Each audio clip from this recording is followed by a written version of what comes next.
बचपन से करे रियो तोरा से प्यार गे माने रियो सब कुछ अपन तोरे संसार गे माने रियो सब कुछ अपन तोरे संसार बचपन से करे रियो तोरा से प्यार गे माने रियो सब कुछ अपन तोरे संसार गे डोलिया में बैठ के जा पिया संग चल जई डोलिया में बैठ के जा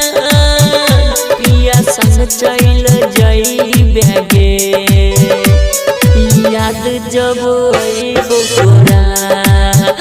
मिले कबर पाई है गे याद जब आइबो तोरा मिले कबर पाई है गे जैसी तो ससुरवा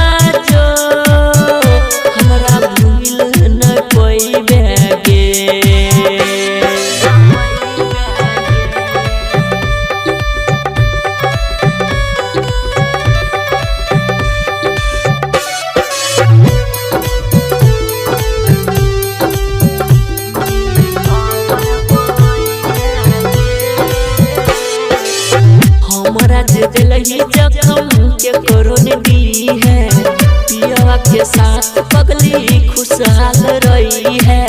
पिया के साथ पगली खुशहाल रही है हमरा दिलही जखम के करोन दी है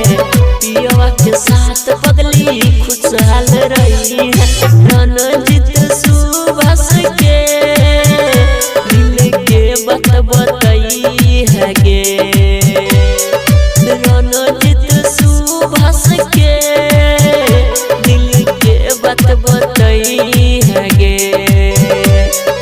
याद जब आइबो तोरा मिले कबर पाई है गे याद जब आइबो तोरा मिले कबर पाई है गे जैसी तो ससुरवा